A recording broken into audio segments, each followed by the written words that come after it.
মানববন্ধনে দাঁড়িয়েছি। আমাদের প্রেস বিজ্ঞপ্তিটি শুরু হচ্ছে। আমরা বাংলাদেশ প্রকৌশল বিশ্ববিদ্যালয়ের সাধারণ শিক্ষার্থীরা খুলনা প্রকৌশল ও প্রযুক্তি বিশ্ববিদ্যালয়ের প্রশাসনের অনৈতিক, পক্ষপাত দুষ্ট এবং দমনমূলক আচরণের বিরুদ্ধে গভীর উদ্বেগ ও ক্ষোভ প্রকাশ করছি। 18 ফেব্রুয়ারি 2025-এ কুয়েট ক্যাম্পাসে স্থানীয় ছাত্র দল ও বিএনপিপন্থী সন্ত্রাসীদের সশস্ত্র হামলায় শতাধিক শিক্ষার্থী আহত হন। সাধারণ শিক্ষার্থীদের ছাত্র রাজনীতি মুক্ত নিরাপদ ক্যাম্পাসের দাবি বিপরীতে শিক্ষাঙ্গনের অভ্যন্তরে এমন বর্বরচিত সন্ত্রাসী কর্মকাণ্ডের নিন্দা জানাতে না জানাতেই আমরা দেখতে পাই প্রায় 2 মাস পর কুয়েট প্রশাসনের সহযোগিতায় নিরপরাধ আন্দোলনকারী সাধারণ শিক্ষার্থীদের নাম ব্যবহার করে 22 জনের বিরুদ্ধে উদ্দেশ্য প্রণোদিত, ভিত্তিহীন ও রাজনৈতিক উদ্দেশ্য প্রসূত মিথ্যা মামলা দায়ের করা হয়েছে। এই হামলার প্রকৃত তদন্ত সম্পন্ন না হওয়া এবং অপরাধীদের যথাযথভাবে চিহ্নিত না করেই কিভাবে আন্দোলনরত নিরীহ শিক্ষার্থীদের নাম মামলায় অন্তর্ভুক্ত করা হলো তা আমাদের মাঝে বিস্ময়ের উদ্রেক করে এবং বিষয়টি অত্যন্ত উদ্বেগজনক।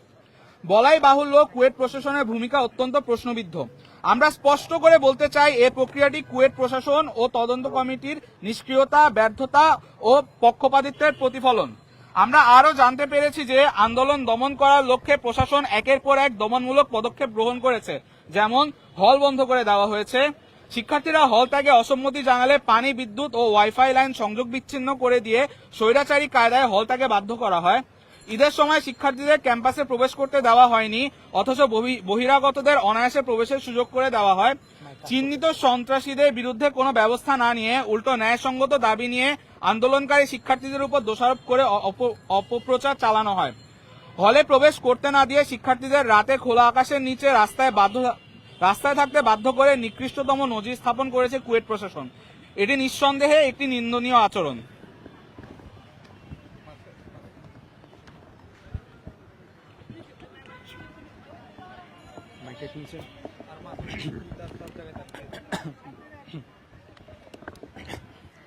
আমরা মনে করি এই মামলা শুধুই 22 জন শিক্ষার্থী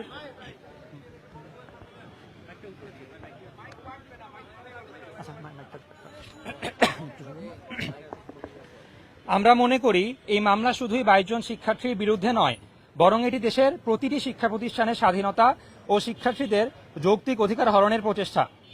আজ যদি আমরা চুপ থাকি, কাল হয়তো এই ধরনের প্রহসনের শিকার হতে হবে আরও অনেক শিক্ষার্থীকে। রাজনৈতিক স্বার্থের কারণে মেধাবী শিক্ষার্থীদের দমন করার মাধ্যমে জুলাই আন্দোলনের স্পিরিট নষ্ট করা সামগ্রিকভাবে দেশের জন্য কল্যাণকর কিছু বয়ে আনবে না। আমরা জানতে পেরেছি গতকাল রাতে সিন্ডিকেট মিটিংয়ে 37 জনকে সাময়িক বহিষ্কারের সিদ্ধান্ত নেওয়া হয়েছে। নিরাপদ ছাত্র রাজনীতি মুক্ত ক্যাম্পাসের দাবিতে শান্তিপূর্ণ আন্দোলনকারী কোনো নিরাপরাধ শিক্ষার্থীকে আন্দোলন দমনের লক্ষ্যে বহিষ্কার করা কোনোভাবেই কাম্য নয়।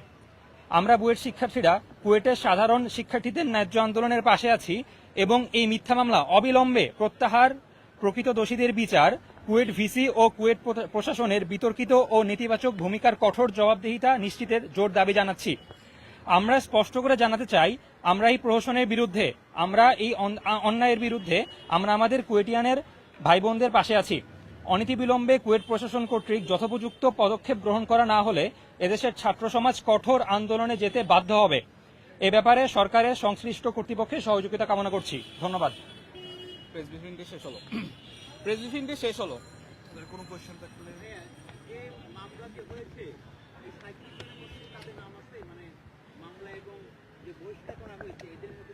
37 জনের নাম এখনো প্রকাশ হয়নি, কিন্তু 22 জনের নামে মামলা হয়েছে তারা কুয়েটের সাধারণ শিক্ষার্থী বলে আমরা জানতে পেরেছি, কিন্তু 37 জনের ব্যাপারে এখন পর্যন্ত কোনো তথ্য পাওয়া যায়নি।